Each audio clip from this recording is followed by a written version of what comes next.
strength in the A-gap. They're down at 8. Here comes the pressure. Running away from it is Sanders. He's looking long. He's got a man. Caught at the 10-yard line. Bonds. He's down to the 1-yard line. It'll be first and goal for the Browns. He beat Darnay Holmes for 53 yards. YouTube. I know y'all really didn't think I was going to not do a Shedeur Sanders video. After all this crap I seen these people talk when he lost to the Baltimore Ravens. After all this he took, after all this he had to put up with, and all this getting thrown in the game at the last minute, and having to come in when Dylan Gabriel getting a concussion and have to come into the game, never having a rep or anything with the first team, anything, and people expecting him to hop in the game and win the game. Like, that don't even make no sense. I don't know why people expectations were so high. You know what I'm saying? Like, everybody was crying the whole time. Oh, he's a 5th round pick. So when he ended up getting in the game for Dylan Gabriel, everybody already wanted him to fail. And don't house out on my head. I know my Vikings ain't doing too good right now, but everybody was wishing for Shedeur to fall face down on the ground. And he almost ended up winning the game against the Baltimore Ravens. What the trippy part about it, not even having no reps with the first team offense, never throwing the ball to the receivers, any of them receivers, never having no kind of rhythm with his offensive line or anything, not having a game plan structure to how he liked to play football and everything, and hop in the game and still had an opportunity to win the game. So I was watching a lot of the shows like last week about, oh, this is his opportunity. And I know a lot of these people was hoping that he would fall, hoping when he get his opportunity that he would end up falling on his face, because everybody was waiting to say, oh, look, he can't even beat the Raiders, how sorry the Raiders is. And if he end up winning the game, the excuse was going to be that, oh, look what he's doing, he's playing the Raiders. So it's like a no-win, really like a no-win for Shedeur. So in that situation, he wasn't going to be able to win regardless of what he did. But anyway, with that being said, came out with the same Shedeur confidence I have always seen him carry since he was in high school. Went out there, looked good. I don't know what Kevin Stefanski, the coach for the Browns, I don't know what he was thinking about. I don't think he wanted Shedeur to really get all the credit, because he was making these nice passes, big passes, some of the best passes you've seen all season through Joe Flacco, Dylan Gabriel. He wouldn't even, some of them passes Shedeur was making, Dylan Gabriel wouldn't even thought about making that kind of pass. And so he was getting down to the red zone, and it was a lot of times Kevin was taking the ball out of his hand and going to a wildcat. Don't get it, you know what I'm saying? Like, you might have you got a lost season. Let's see what your quarterback can do. And I don't think he was going to let Shedeur really get that shine that he was going to end up getting. You know what I'm saying? He wanted him to get a look, but I don't think he wanted him to really have the full look of what he could have. Because that could have been like an easy 3-touchdown game for Shedeur. You know, he ended up getting the big touchdown at the end with the screen pass. He ended up getting another big pass over the top to one of the wide receivers, Bond. I think that's his name, Bond, which should have been a touchdown. I don't know why he tripped and fell.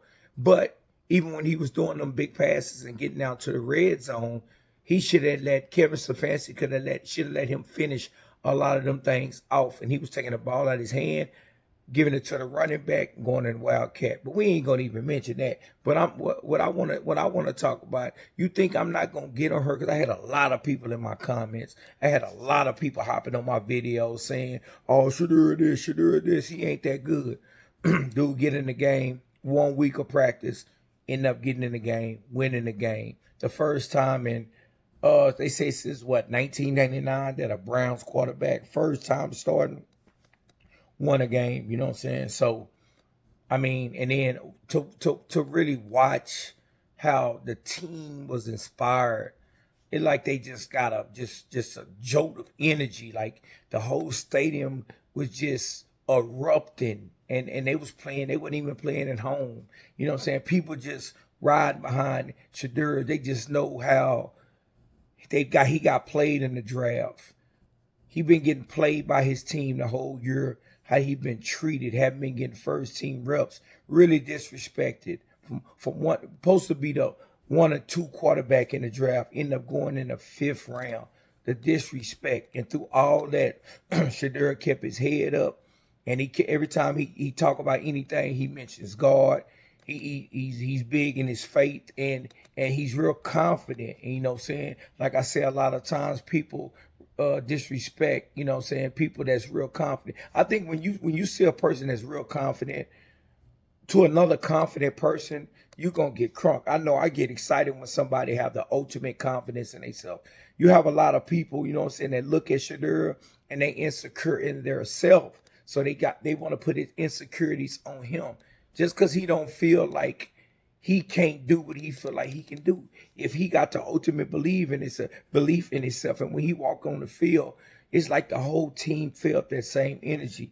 And just watching him win, I was excited. I was happy for him, you know what I'm saying? Because how he been getting treated this season, it's not fair. They hoping he failed, but how he looked, like you can only build on that.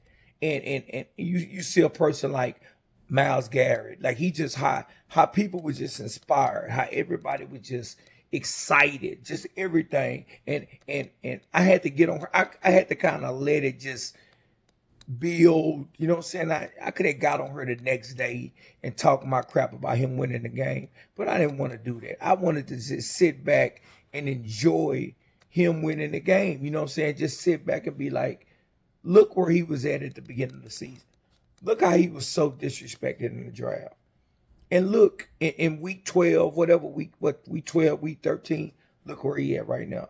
You know what I'm saying? So his ultimate belief in God and what his faith and everything and the confidence he kept in himself, that's how football is. Like one wrong move and then your whole life can change, like a Tom Brady situation. You know what I'm saying? But Shedeur Sanders, man, I'm super happy, man. I was rooting for the guy to win. I was even rooting for him last week when he hopped in at halftime against Baltimore, but they didn't equip him or put him in the right position to even be ready. Like not ever even having any full-time reps. Like he was saying, it was the first time he threw Judy the ball. Like things like that. That don't make no sense. I would think if he was the backup quarterback, he would be getting some kind of reps to be prepared. Like you play a contact sport, and anytime you can get hit, it can be over. Your backup quarterback got to come in. To have him sitting over there on the bench and not prepared is really like Kevin Stefanski. It kind of goes more into the conspiracy of him not wanting him to succeed. And I watched Marcellus Wiley mention how Kevin Stefanski wanted Dylan Gabriel to be the quarterback, and the GM, the one that picked Shedeur, wants Shedeur to be the quarterback. And it all made sense how he broke it down, how he got the other quarterbacks out of town because he was seeing what Kevin Stefanski was finna do. He was finna make Dylan Gabriel the 1, Joe Flacco the 2. So if Dylan Gabriel fails, he can then bring Joe Flacco back in the game. So what the GM did for the Browns, he shipped Joe Flacco out there, so he ain't have no choice but to make Shedeur the number 2. So if anything was to happen to Dylan Gabriel, Shedeur would be in the game. What ended up happening, which it should have been like that from the rip. Dylan Gabriel is not a better quarterback than Shedeur Sanders. I don't care what nobody say. Anybody that say that is not keeping it real with themselves. And to see him get out there and do his thing, I was happy about it, man. And they ain't even my team, but I root for Shedeur. I watched Shedeur for a long time. Like the scrutiny, like that's what made me like LeBron James. Everybody scrutinized him, and it just everybody on his case. And that made me start being like, why they hate this guy so much? And that made me kind of start liking LeBron, you know what I'm saying, as a basketball player. You know what I'm saying? A person that plays the game so unselfish. And the thing I like about Shedeur is he goes by things the right way. A lot of people can't deal with his cockiness. A lot of people can't deal with his brashness. But you're going to have to deal with that, man, because like he say, I'm what they've been looking for, man. And I was excited. And I was super, super happy that he got his first win, the first time he ever got in the game as a starter. And I know everybody was wishing for him to fall. I know everybody was hoping that he didn't do good. Because it was like a no-win situation. If he beat the Raiders, oh, it's the Raiders. If he lose to the Raiders, look, he lost to the Raiders. He can't be an NFL quarterback. So I think in Shedeur's career, he just gonna have to keep playing, just keep balling, keep proving all these guys wrong that's wishing against him, and I think he'll be good. You know what I'm saying? But I'm looking forward to see Shedeur this coming up week against the 49ers. I think he has a real chance. How the 49ers look against Carolina Panthers. Purdy was just throwing interceptions all over the field. And with that kind of Browns defense, it's going to make a big deal. It's going to make a big difference, you know what I'm saying? So I'm rooting for him, and I'm happy for him, man. And all you haters that thought I wasn't, I had a lot of people up under my comment section. And I think one of the guys, I can't even remember the guy's name, but I told him, I'll be back Sunday. And and this ain't even Sunday. It's what, Tuesday. But this your video, man. Get on her and keep the same energy I told you to keep. You know what I'm saying? When he lost against the Ravens, y'all wanted him to lose. It's like, how do you root against a guy that does just living his dream? Like why? Like what Shedeur does? That's why I say I don't get some guys. I don't know if a guy insecurity. You know what I'm saying? When you see a guy that's confident and ready to go out there and do his thing, do something he was blessed to do. And I don't know if that just rubbed people the wrong way. I don't know, but I like it, man. I like a confident person who believes in herself, you know what I'm saying? But Shedeur Sanders, hey, man, I hope he win out the rest of the season and throw everything back in y'all guys' face and make y'all look like a clown. Because I see only a few dudes that was really rocking with him.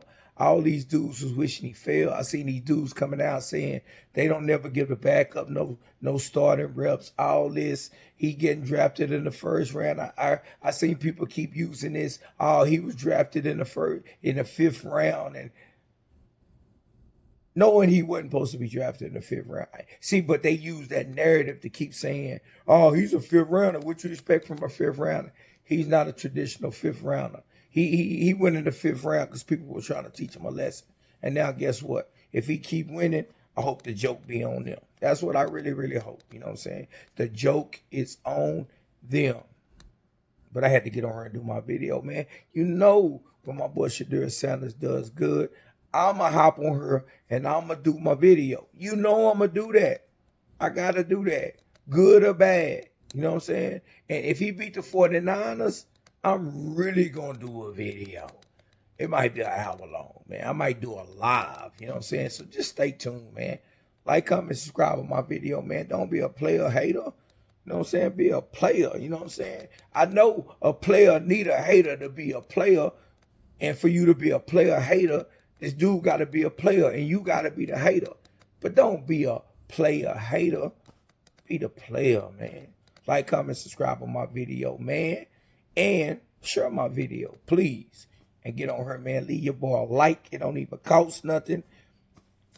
And I'm out.